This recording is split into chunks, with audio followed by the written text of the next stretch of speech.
Bien-aimé Père Céleste, nous te rendons grâce pour ce jour que tu nous accordes.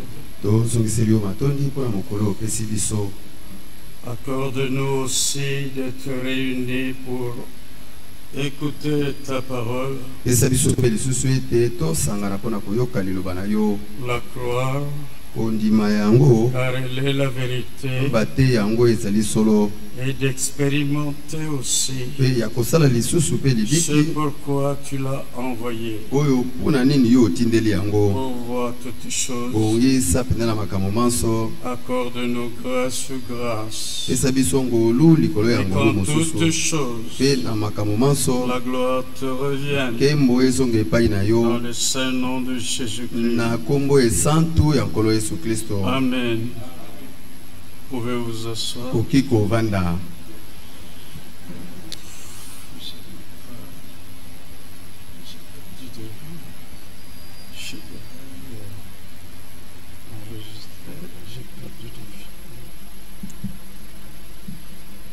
Gloire et honneur soient rendus à Dieu,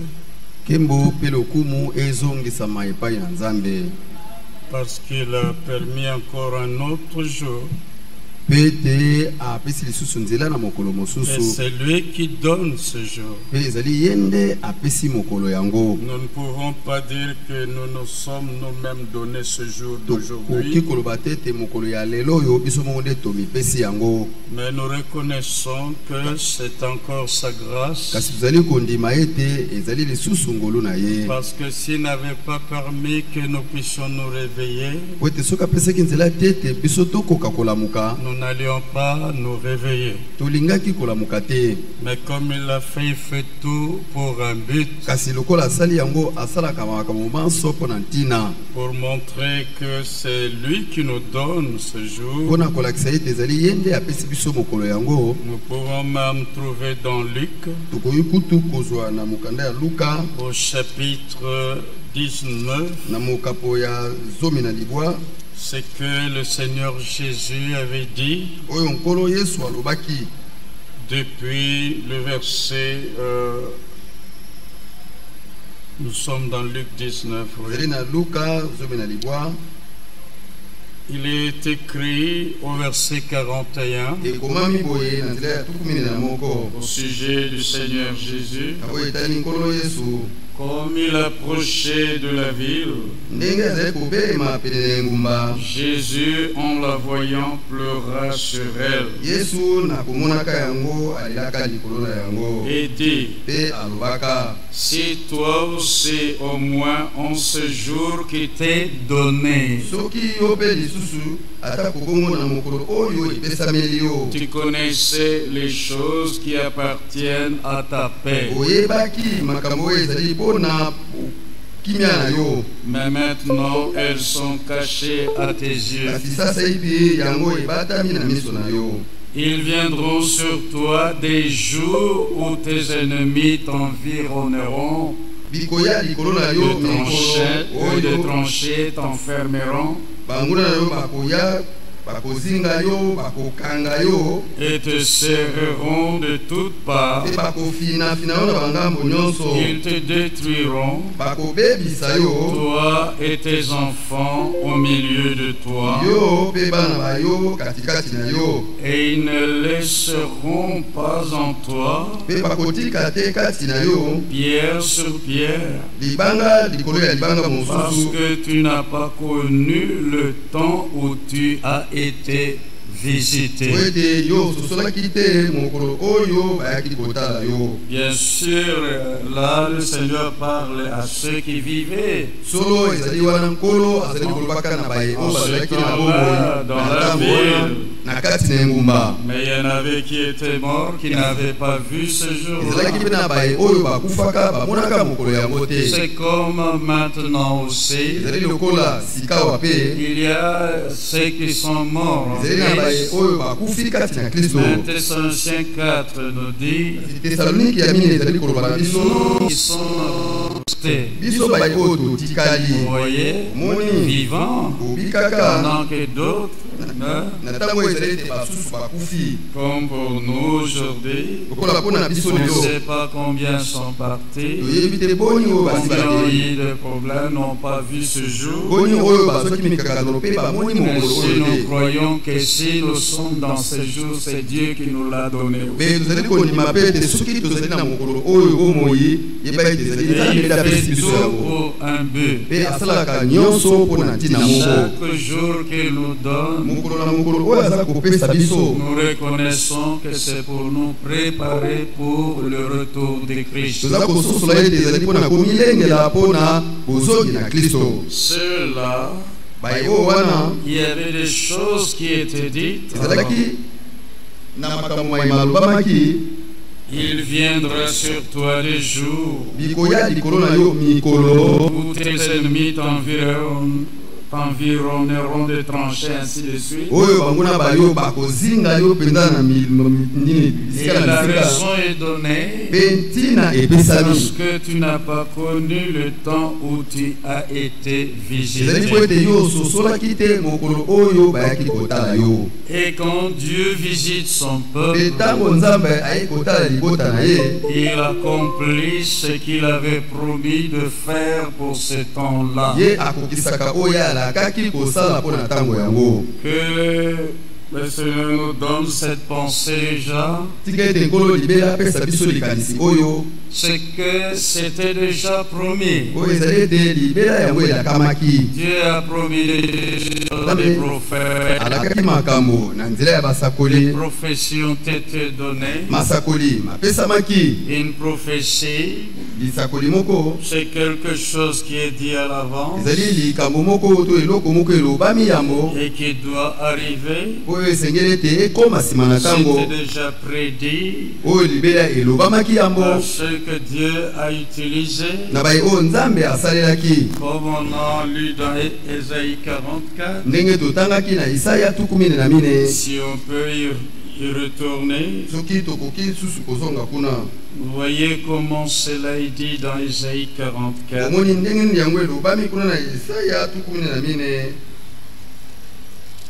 Ésaïe 44.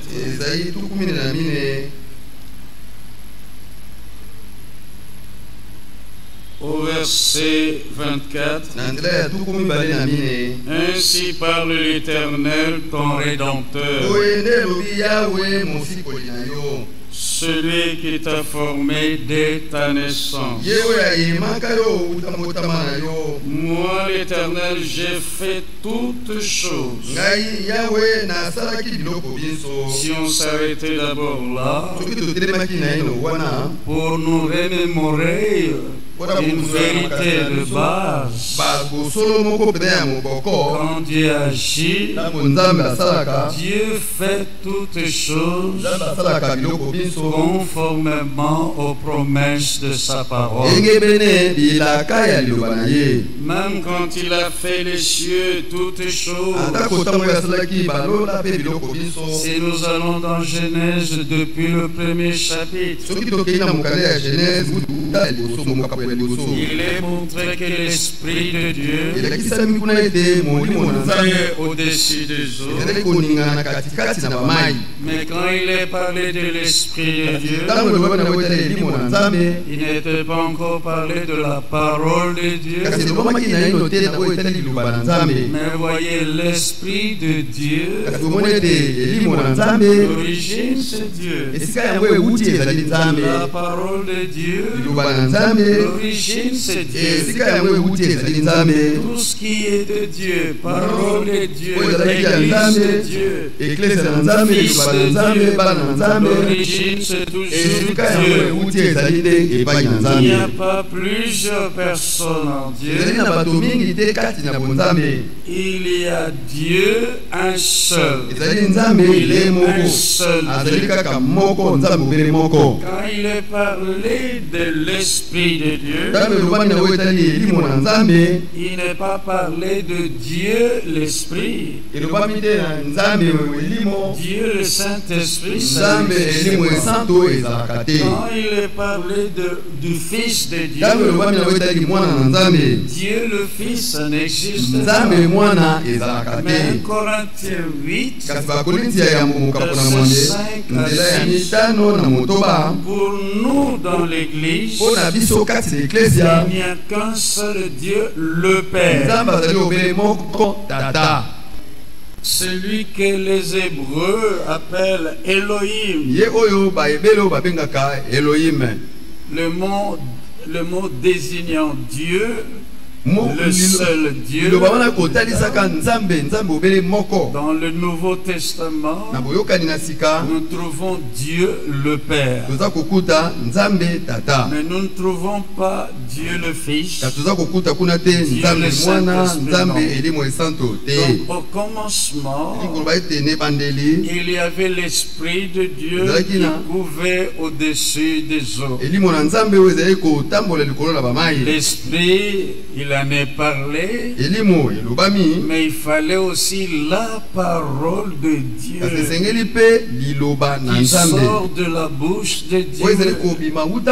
C'est après qu'on entend Dieu dit que la lumière soit. Chaque fois Dieu dit qu'il y ait le soleil, la nuit, Dieu dit qu'il y ait des poissons des arbres. Il fait toutes choses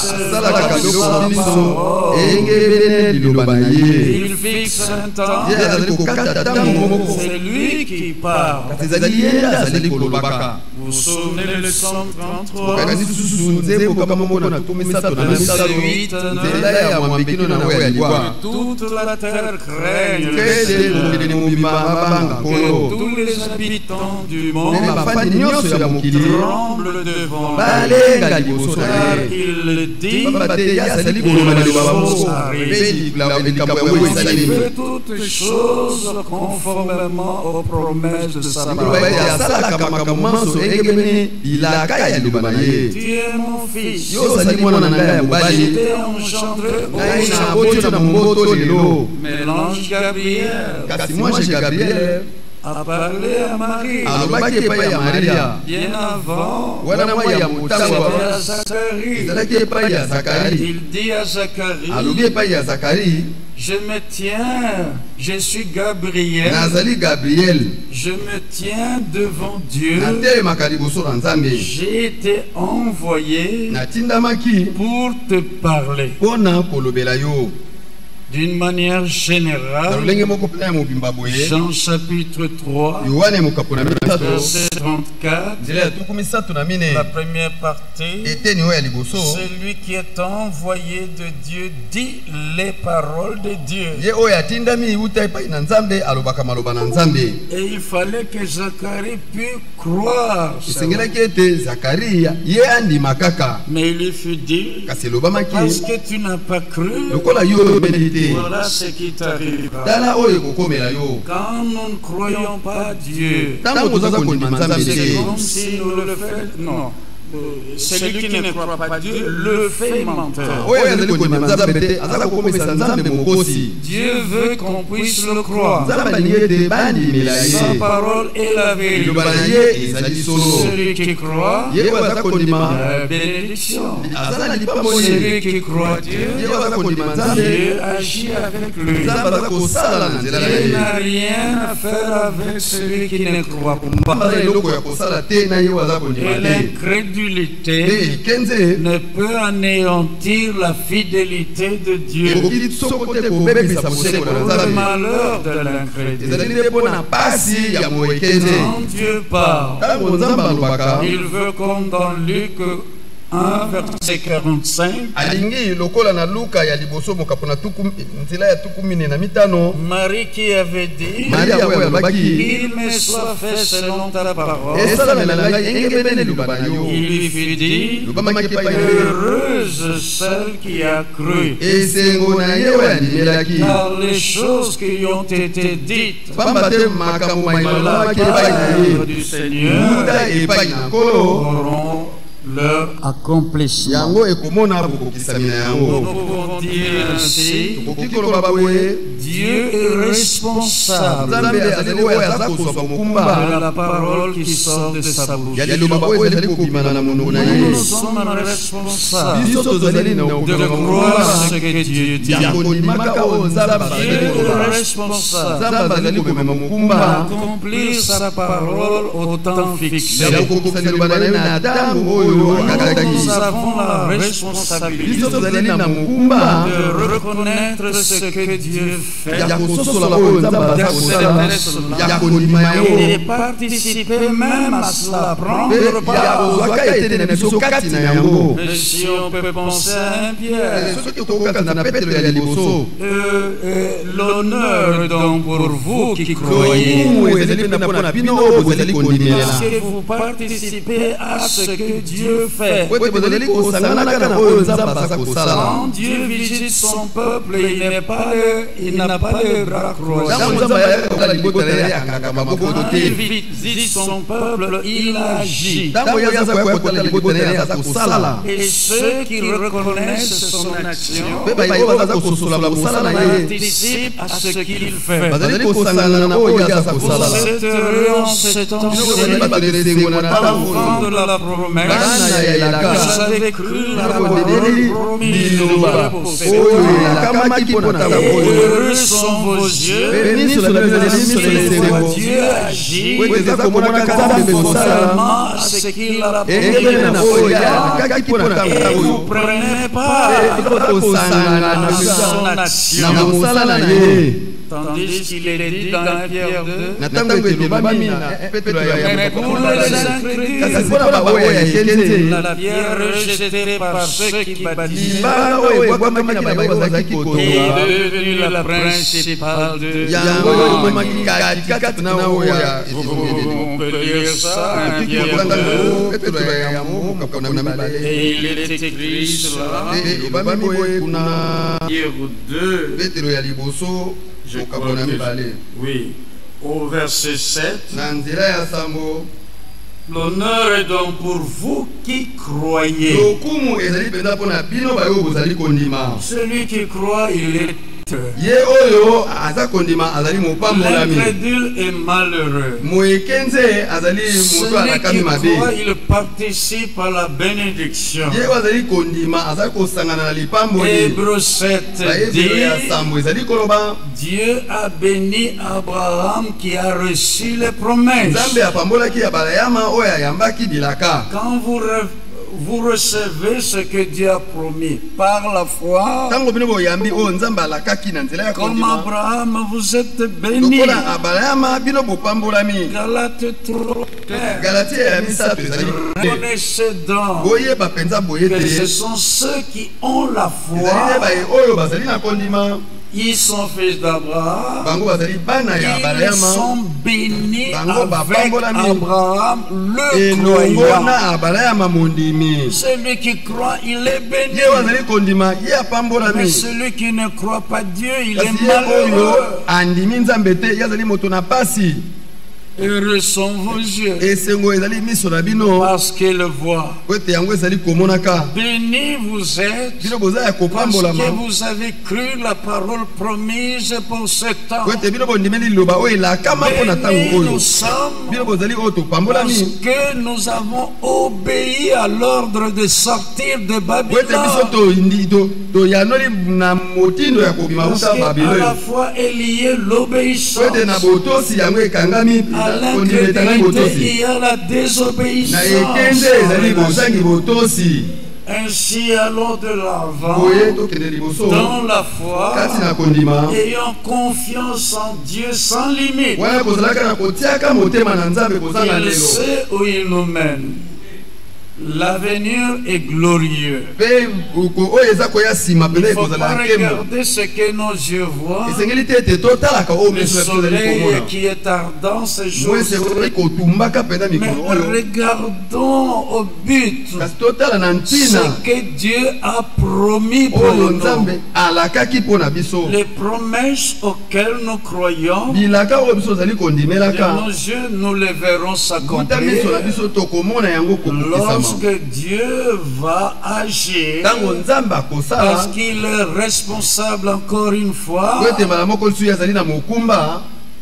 d'accomplir ce qu'il a promis. C'est par nous la responsabilité. Nous la responsabilité, ce qu'il a dit, il a promis, nous croyons. À lui la responsabilité de veiller sur sa parole. Et quand il voit son temps fixé qui arrive, il accomplit ce qu'il a dit. À ce moment-là, si nous vivons au temps de l'accomplissement, nous participons aussi à ce que Dieu fera en ce temps. Juste un exemple, il y en a beaucoup. Le Seigneur peut vous aider à compléter. Dans Hébreux 11, qu'est-ce qui est dit là-bas? Ils sont tous morts. Mais comment? Dans la foi. C'est par la foi qu'ils sont morts. Les promesses, ils les ont saluées au loin. Ils n'avaient pas obtenu les choses promises. Parce que quand Dieu devait les accomplir, ce n'était pas de leur vivant. Mais lorsqu'ils vivaient, pour eux, le problème, c'était de reconnaître les temps dans lesquels ils vivaient. Et quand ils vivaient, le jour que Dieu leur avait donné à vivre, de croire les choses promises. Mais ils les ont salués de loin. Vous connaissez ce qui est dit dans Hébreux 11, sans avoir obtenu les choses qui leur étaient promises. Mais Dieu était responsable de leurs promesses. Mais eux, ils étaient responsables de croire ce qu'il avait promis et qu'il allait faire. Mais il n'a pas fait ça de leur vivant. Ils sont salués de loin, reconnaissant qu'ils étaient pèlerins, étrangers sur la terre. Ils sont morts dans la foi. Nous aussi, depuis le premier âge de l'Église, ce qui est au premier âge,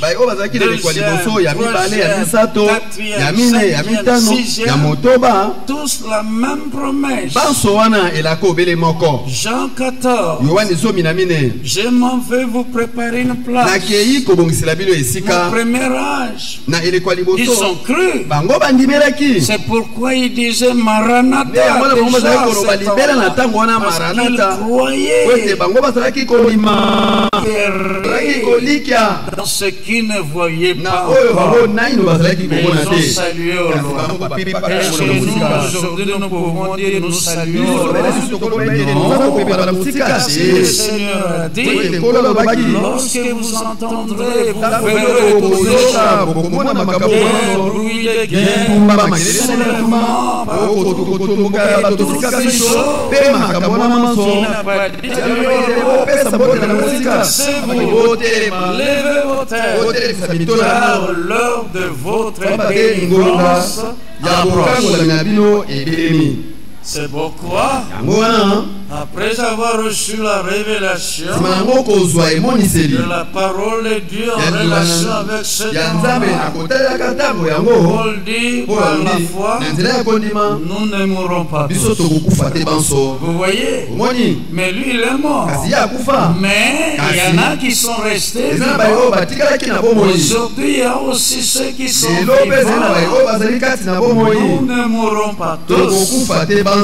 Mais il y en a de leur vivant la promesse du retour de Christ à laquelle ils croient. Ils verront Dieu accomplir ça et ils vont participer au chant, à la transmutation. Quand Dieu le fera, ils vont participer aussi à l'enlèvement. Lorsque le Seigneur Jésus reviendra, il transformera le corps de notre humiliation pour le rendre semblable à son corps de gloire, par le pouvoir qu'il a de s'assujettir toutes choses. Et déjà maintenant, 1 Jean 3, 2 dit, bien-aimés, nous sommes maintenant enfants de Dieu. Mais ce que nous serons, c'est encore une promesse. Mais nous croyons que nous le serons. Lorsque cela sera manifesté, nous le verrons tel qu'il est et nous serons semblables à lui. Ce que dit cette promesse-là, nous allons participer à cette action-là. À cette action-là de la transmutation pour être semblable à lui, nous allons participer à ça lorsque le Seigneur transformera le corps de notre institution pour le rendre semblable à son corps de gloire. La vérité de base, Dieu fait toutes choses conformément aux promesses. Il promet que la lumière soit. Il veille sur sa parole. Et la lumière fut. Tu es mon fils, je t'ai enchanté aujourd'hui. La Vierge sera enceinte. Il a dit avant, quand le temps était venu, la parole de la promesse était adressée à Marie. Marie crut.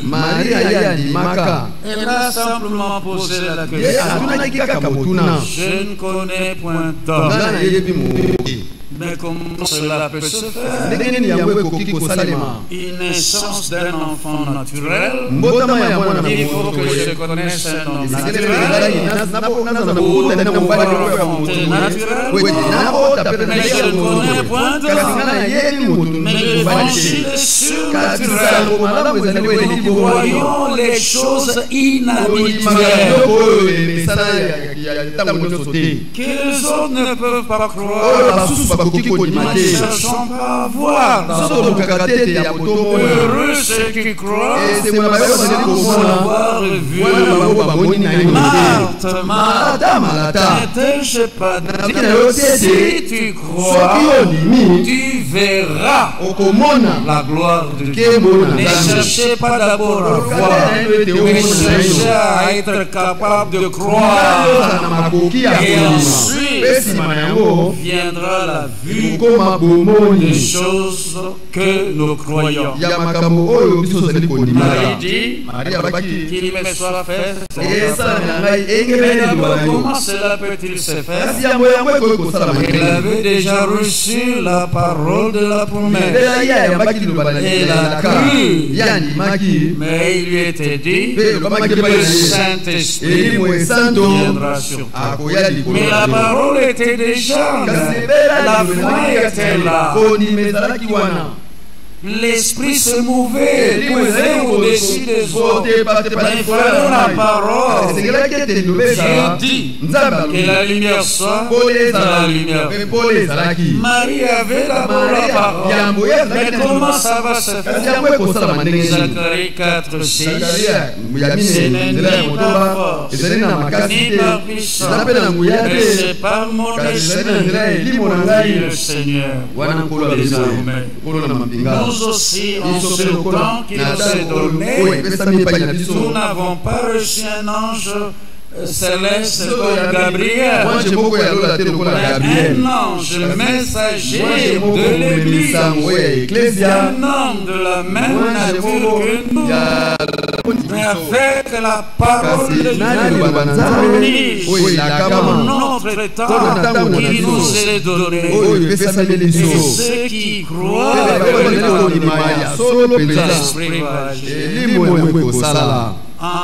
l'Esprit doit agir. Et là où il y a la parole de la promesse, ce n'est ni par ta parole, ni par ma mais c'est par son Esprit. Déjà la nouvelle leçon, la sémence est la parole de Dieu. Nous recevons la parole dans notre âme.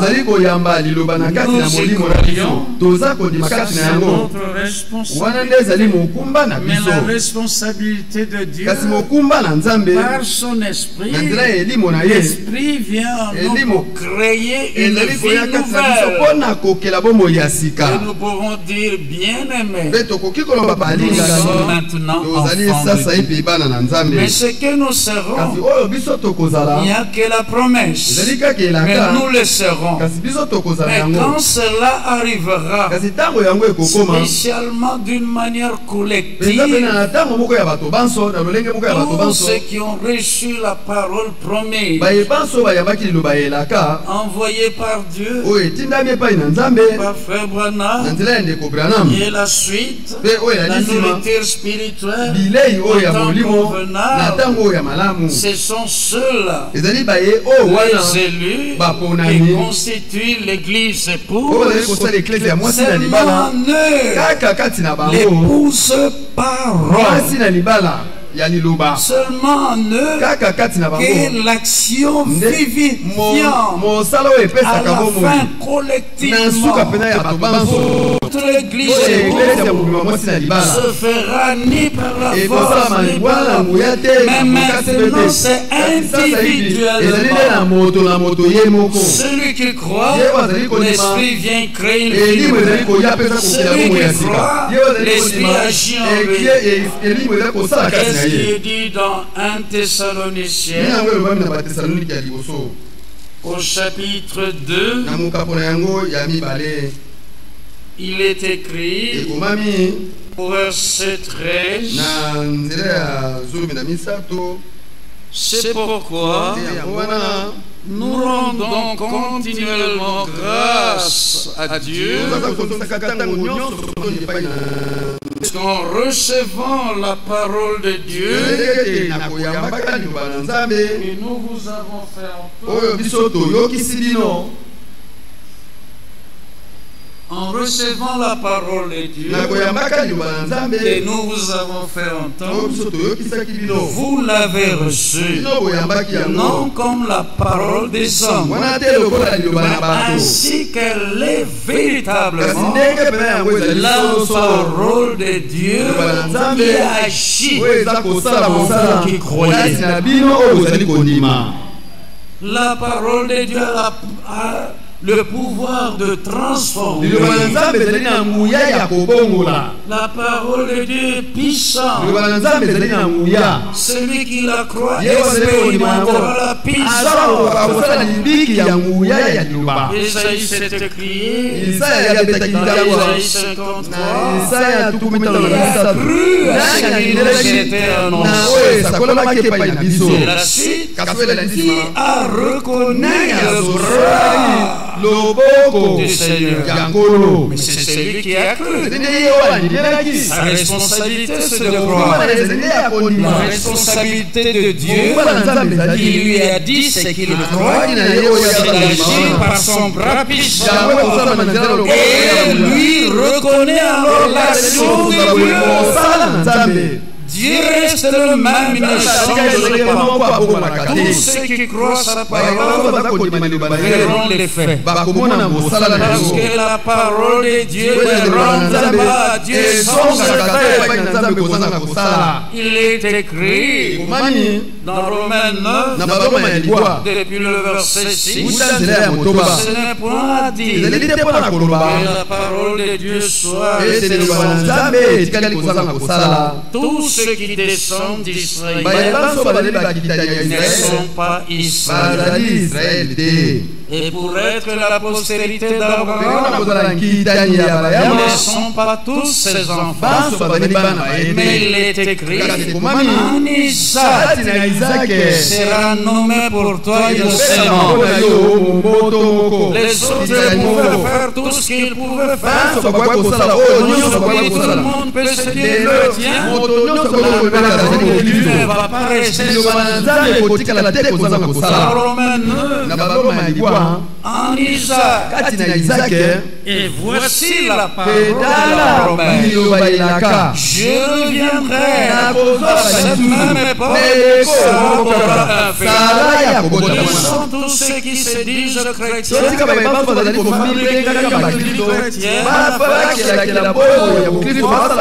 peuvent se manifester. Mais le temps vient. Celui qui a dit dans Malachie, de nouveau la différence.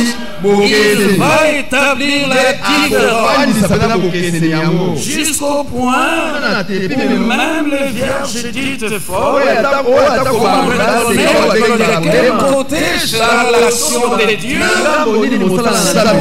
elles seront obligées de demander à ce moment-là, plus que les économistes, nous n'avons que pour nous. C'est ce qui c'est la puissante action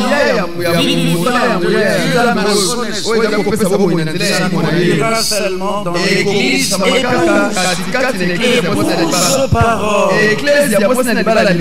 pour laquelle le Seigneur a dit dans Matthieu 16, sur ce roc je bâtirai mon église.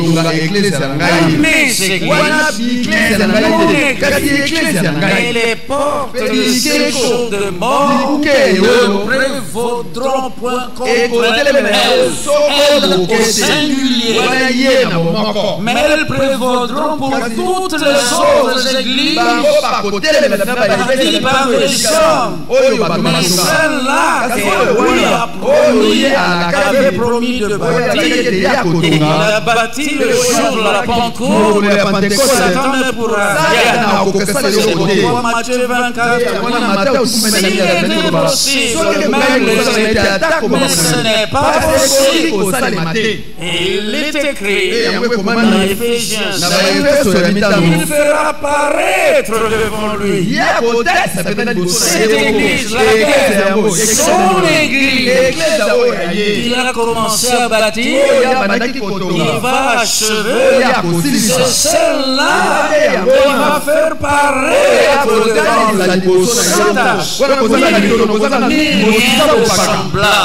c'est seulement son église. C'est pourquoi on reste tranquille par la parole de la restauration. Il peut être ramené à ce que l'église était au commencement. La dernière prédication comme la première, la manière d'annoncer l'évangile à la cet évangile du royaume sera prêché à tout le monde. Il dit cet évangile, pas un autre, celle-là, qu'elle était prêchée au commencement, elle doit être prêchée à la fin. Éphésiens 2, verset 20. Vous avez été divisés sur le fondement des apôtres et les prophètes.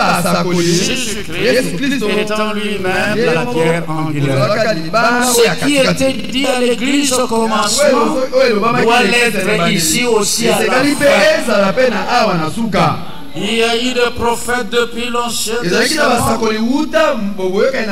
par l'Esprit de Christ qui était en eux. Pierre 1 nous dit au verset 10 et jusque 12, il est écrit les prophètes qui ont prophétisé touchant la grâce qui vous était réservée ont fait de ce salut l'objet de leur recherche et de leur investigation, voulant sonder l'état et les circonstances marquées par l'Esprit de Christ qui était en eux et qui attestait d'avance les souffrances de Christ et la gloire dont elle s'est reçue. Vous voyez, Dieu accomplit ce que prédisent ses envoyés. Celui qui est envoyé de Dieu, Dieu est parole de Dieu. Dieu connaît toutes les choses déjà d'avance. Il a utilisé le prophète de l'Ancien Testament pour faire connaître à l'avance ce qui était dans son plan. N'est-ce pas lui qui a dit dans Isaïe 46?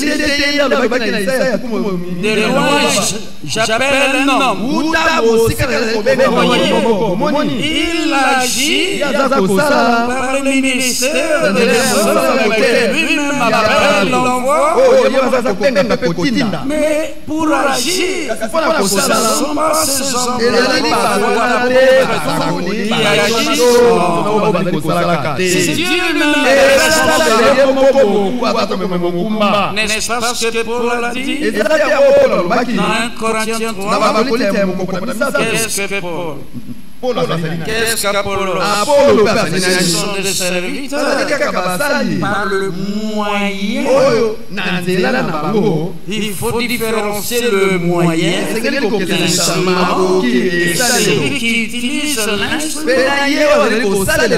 Et nous devons faire attention de ne pas nous laisser utiliser comme instrument. Satan aussi a ses desseins. Laissons-nous utiliser par Dieu pour l'accomplissement des desseins de Dieu. Vous savez ce que Job avait dit quand il a parlé un peu beaucoup? Le Seigneur lui dit: qui est celui qui obscurcit mes desseins par des discours sans intérêt?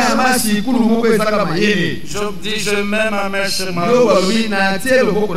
J'ai parlé sans le comprendre.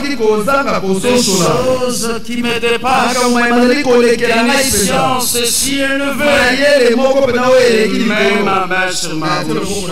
Je ne parle plus. Tu sais tout, tu peux tout, toi tu es le tout suffisant. Mais qu'est-ce que Satan avait fait? De prime abord, c'était seulement se promener là. C'est le Seigneur qui l'a appelé. Satan, viens un peu. As-tu vu mon serviteur Job? Je l'ai vu.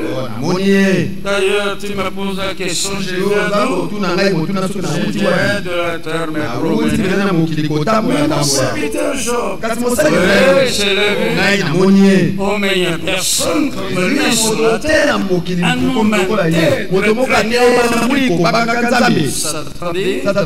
ah bon, c'est parce que tu lui as tout donné là. Des enfants, tout. Mais touche un peu à tout ce qui appartient. Tu verras s'il ne te maudit pas en face. Ça c'est la parole de Satan. Il avait le dessein qu'il fasse périr Job. Frères et sœurs, quand ton temps n'est pas là, tu ne peux pas périr. Tu ne peux pas mourir. Tu ne peux pas avoir de problème. Qui dit qu'une chose arrive sans que le Seigneur l'ait ordonné? N'est-ce pas de la volonté d'amour? Et viennent les mots et le bien. Rendons grâce à toutes choses. Toutes choses concourent pour le bien de ceux qui sont appelés selon son dessein. Parce que son dessein ne va pas échouer. La maladie il peut venir sur ça, il ne peut pas échouer. Les enfants que tu peux perdre, ça ne va pas échouer. Même si tu es licencié du travail, ça ne va pas échouer. Le dessein de Dieu pour toi. Satan, je te le lis. Seulement, vous voyez lui, comme ça, je veux le détruire. Mais ne touche, tu peux toucher là, mais jusque là, c'est fini. Il ne faut pas aller jusque dans ça. Et Dieu veut dire à Satan, agis, mais la limite, ne touche pas à l'huile et au vin. Mais Satan ne peut pas donner la limite à Dieu. Dieu peut agir même si dans son âge, dans le ventre d'un poisson dans la main, et il agit. Il peut entrer dans la fournaise ardente, il éteint le feu. Satan ne peut pas dire limite ça. Mais Dieu peut lui dire, tu vas t'arrêter là. Je te livre tout. Et tous les enfants. Tu es réparti tout le bétail. Jusqu'à son corps. Et Dieu avait donné la limite. Merveilleux Seigneur. Il y a une limite, frère. Tout ce qui nous arrive, ça ne va pas nous anéantir. Cette génération, a dit le Seigneur, au sujet d'Israël, ne passera pas. Malgré les chambres à gaz, le four crématoire, Israël tout ça, c'est la parole. Dieu est responsable de sa parole, de veiller sur sa parole, d'accomplir sa parole. Nous aussi, il veille sur sa parole. Tu as sa parole, il veille sur toi. Lui qui ne sommeille ni ne dort, il veille sur toi. Rien ne peut t'arriver s'il ne l'a pas permis. Mais il faut attendre en silence son secours. Son secours viendra, mais au temps fixé par Dieu. Alors il a touché tout ce qui était de Job. Mais vous savez, il avait dit, touche à tout, et tu verras s'il ne va pas te maudire. Lui, Job, il intègre tout ça. Lui, Job, s'il ne te maudit pas. Mais Dieu n'a pas témoigné pour rien. Il voulait montrer à Satan, mais voilà, ça n'arrivera pas. Mais Satan aussi voulait montrer à Dieu, c'est qui c'est là. On va voir comment ça va. Mais quel instrument il a utilisé? La femme de Job. Est-ce que vous avez déjà fait attention? C'est la femme Job qui a dit à Job, maudit Dieu. Mais qu'est-ce que Satan avait dit? Ôte tout ce qu'il a, tu verras s'il ne te maudit pas. La femme vient et dit maudit Dieu. Pas seulement ça, pas maudissons Dieu, toi et moi, mais toi maudis Dieu, exactement comme Satan avait dit. Mais quand il va maudire Dieu, et puis il meurt. Mais pourquoi pas dire maudissons et mourons? Même si tu meurs, moi je vais trouver peut-être. Faisons attention de ne pas nous laisser dans la main de Satan comme instrument. abandonnons-nous sous la puissante main de Dieu, dans les mains de Dieu, qui nous façonne, qui nous utilise comme instrument pour bénédiction et non pas malédiction. Et si il avait utilisé le prophète, c'était pour annoncer à la mort. Sur le chemin de Damas, Saul de Tarse pose la question: qui es-tu, Seigneur? Je suis Jésus que tu persécutes. Mais il a utilisé comme instrument. Même quand Ananias craignait, mais Seigneur, cet homme, dit non, c'est un instrument que j'ai pris. Il appelle même des hommes et il les utilise comme instrument. Comme porte-parole de lui-même, alors il dit ainsi de l'Esprit. Vous voyez, ils annoncent comme cela via l'inspiration de l'Esprit. Le prophète qui a prophétisé touchant la grâce qui vous est on fait de ce salut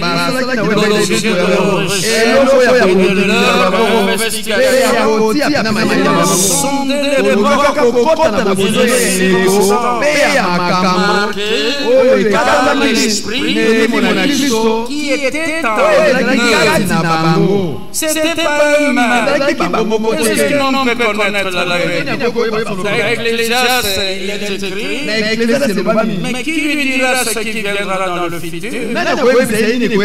Quand le consolateur sera venu, l'esprit de la vérité sera toute chose, il vous annoncera les choses à venir. C'est pas l'esprit de Christ qui était dans les prophètes que les choses étaient annoncées d'avance. Et Dieu est obligé d'accomplir ce que tous ceux envoyés là, c'est les prophètes avaient prédit lorsque le temps était arrivé. Même Simon Pierre avait coupé l'oreille, le Seigneur a pris la il lui dit: penses-tu que je ne puisse invoquer mon Père à l'instant? Cette affaire, il enverrait plus de 12 légions. À ce moment-là, une légion romaine de soldats, environ 2000 soldats, alors plus que 12 légions. Je peux invoquer les enfants, l'affaire est terminée. Mais non, il était livré selon le décès arrêté. Il n'y avait pas moyen d'échapper. Son propre fils. Romains 8, Dieu n'a pas épargné son propre fils, mais il l'a livré pour toi et pour moi. Comment ne nous donnera-t-il pas toutes les choses avec lui? Nous sommes héritiers de Dieu, co-héritiers de Christ. Qui accusera les élus de Dieu? C'est Dieu qui justifie. Qui les condamnera? Christ est mort. Depuis il est ressuscité. Il est à la droite de Dieu. Il intercède pour nous. Croyez ça, il intercède pour nous. Si quelqu'un a péché, nous avons auprès du Père un avocat, Jésus-Christ. Si nous confessons nos péchés, Dieu est fidèle et juste pour nous les pardonner. Et le sang de Jésus, son Fils, nous purifie de toute iniquité. Alors nous demandons à Dieu, donne-moi la force de ne plus retomber dans ça. Agis toi-même en moi. Conduis-moi de manière à ne pas tomber encore en tentation.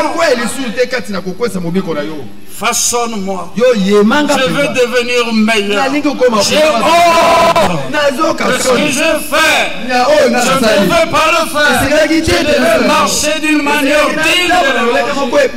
Le retour de Jésus-Christ est très très proche. Dieu agit dans les rachetés par sa parole. La parole que nous vous avons fait entendre, vous l'avez reçue non comme la parole des hommes, mais ainsi qu'elle est véritablement la parole de Dieu qui agit en vous qui croyez.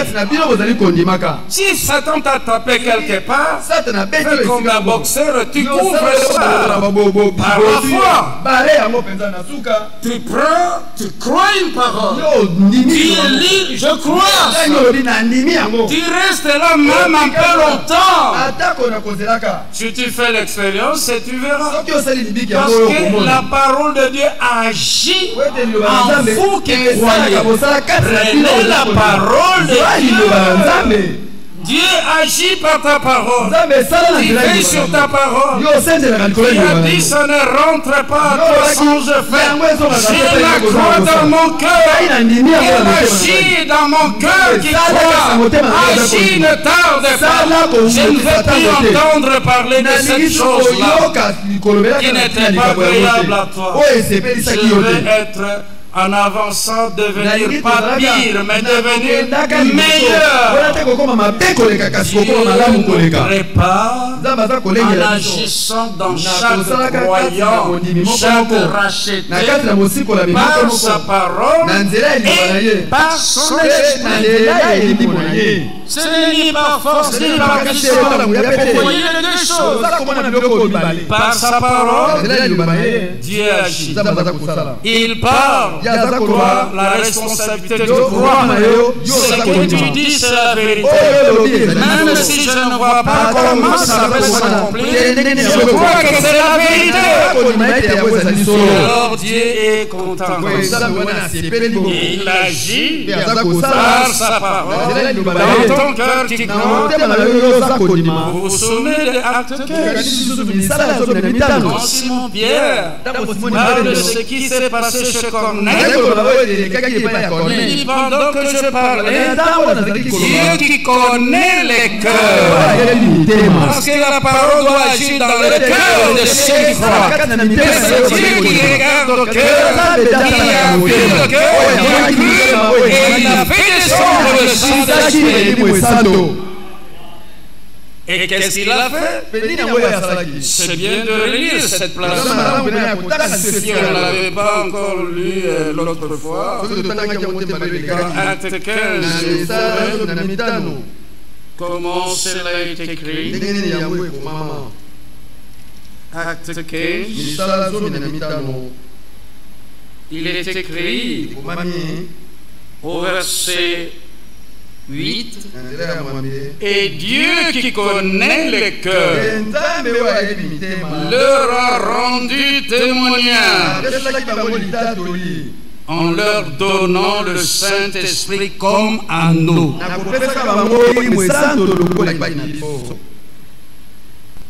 Il n'a fait aucune différence entre nous et eux, ayant purifier leur cœur par la foi.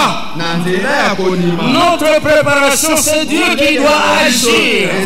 Lui qui connaît le cœur doit voir la foi dans ton cœur. La foi venant de ce qu'on entend de la parole de Dieu, la parole que nous devons vous faire entendre aussi. Ça ne doit pas être parole d'homme, mais véritablement la parole de Dieu qui agit en ceux qui croient. Et Dieu qui connaît le cœur, il regarde le cœur croit. Mais regarde qui a parlé. Simon-Pierre. J'ai lui ordonné de dire des choses. Corneille lui a dit, nous sommes tous devant Dieu pour entendre ce que le Seigneur t'a ordonné de nous dire. Il a dit ce que le Seigneur avait ordonné de dire. Il a prêché la parole. Et que dit Acte 10? Qu'est-ce qu'il y avait dans le cœur là que Dieu avait vu? Qu'est-ce qu'il y avait là? Verset 44, Acte 10. Comme Pierre prononçait encore ce mot, le Saint-Esprit descendit sur tous ceux qui écoutaient la parole. 2 Timothée 4, 2 prêche la parole. Et ceux qui écoutent la parole. Dieu fait le reste. Lui qui connaît le cœur du regard. Quelle foi il y a là? La parole de Dieu était prêchée. Il l'a reçu comme elle est véritablement la parole de Dieu qui agit dans ceux qui croient. Gloire soit rendue. Ça me fait penser à Jean 17. Oui, Père, les paroles que tu m'as données, je leur ai données. Et ils les ont reçues. Vous l'avez reçue parce qu'elle est véritablement la parole de Dieu qui agit en vous qui croyez. Quelle parole agissait chez les Sadducéens, les pharisiens? Il m'a dit, Père, les paroles que tu m'as données, j'ai donné ça aux pharisiens, j'ai donné aux Sadducéens, j'ai donné ça aussi, et ils les ont reçus. Ce que tu m'as donné, mais voici moi et les enfants que Dieu m'a donné. Tout ce que tu m'as donné, je l'ai annoncé. Ils les ont reçus. Vous voyez tous ceux qui ont été donnés, qu'ils les rassemblent maintenant. Rassemble les soeurs, rassemble mon papa, tous ceux qui lui ont été donnés. Il faut écouter sa parole. Il faut recevoir. Et ça va agir en eux. Dieu agit par sa parole et par son esprit. Quand il agit, il y a un effet. La purification doit être c'est lui qui le fait. La sanctification, c'est lui qui sanctifie par sa parole. Il est le maire aujourd'hui encore. Mais les pharisiens, les Sadducéens de l'époque, il n'était pas à la chambre haute. Mais son église a commencé là. Et les portes de séjour de mort ne pouvaient pas permettre. Son église est encore là aujourd'hui. Les portes de séjour de mort ne prévaudront pas contre elle. Il fera paraître devant lui cette église. Devant lui, sans tâche. Apocalypse 12. Satan accuse jour et nuit. Mais Dieu aussi travaille jour et nuit. Alléluia.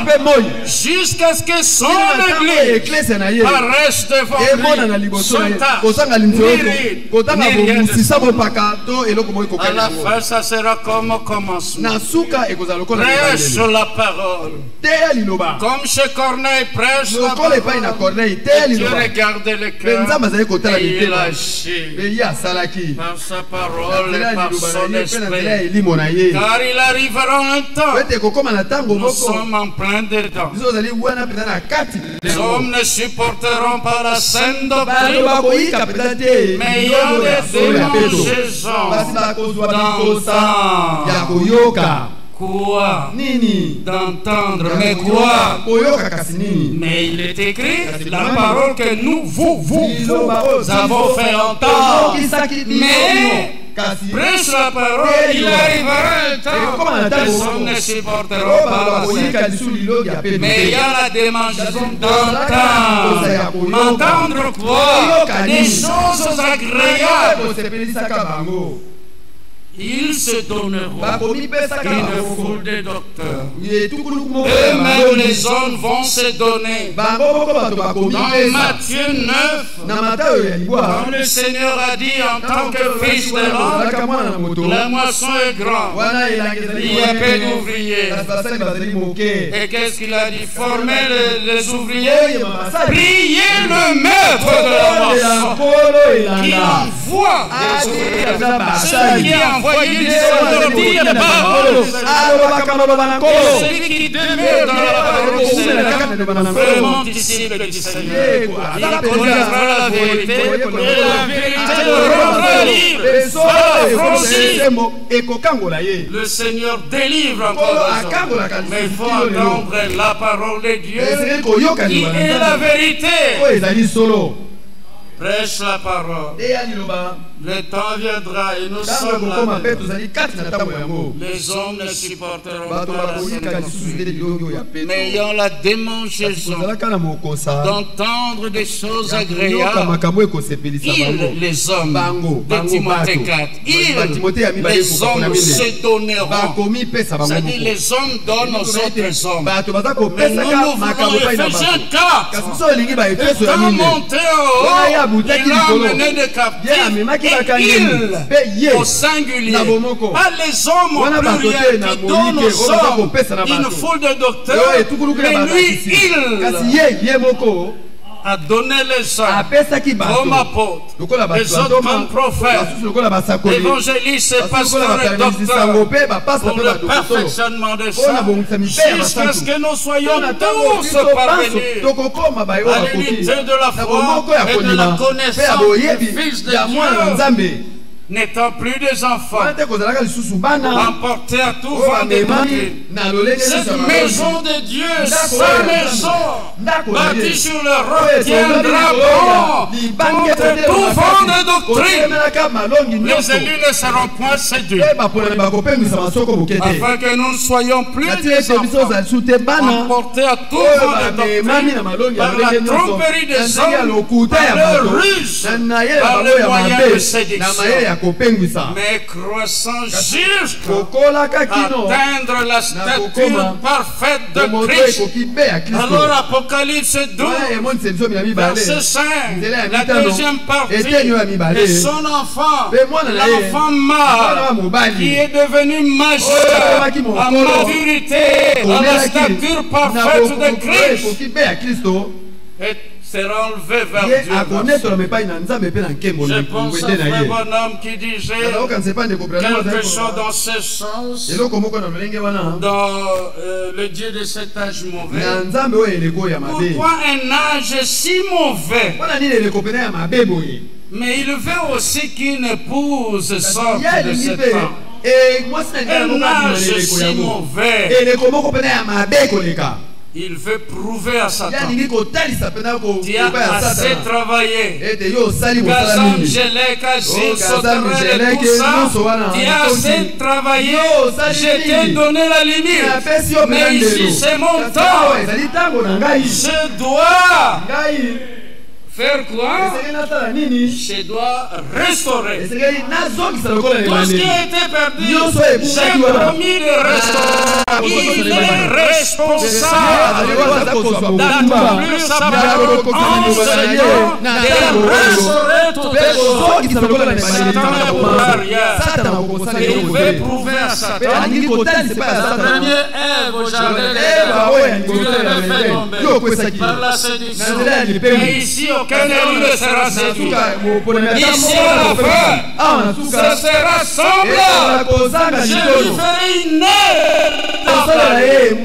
Oh frères et sœurs, nous serons bientôt semblables. Laissons Dieu agir en nous par sa parole et par son esprit.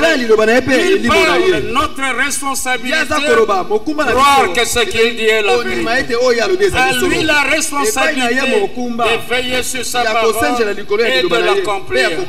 Honneur, gloire, puissance, majesté, adoration, tout ce qui lui est dû, tout ce qui lui est dû, qu'il le reçoit et qu'il agisse en chacun de nous, qu'il bénisse chacun d'entre nous, des bénédictions riches venant de lui, qui sait tout.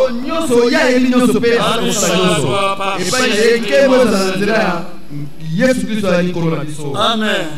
Nous pouvons nous lever. Bolingo ensemble, il t'en dit Bosui. Il nous aime. Oh Shalom. Oh Shalom. Oui.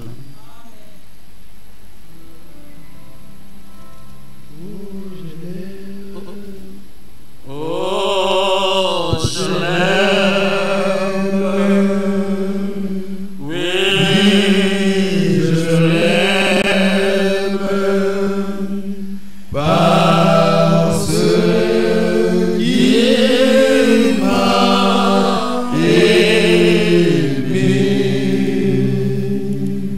et a donné sa vie pour moi.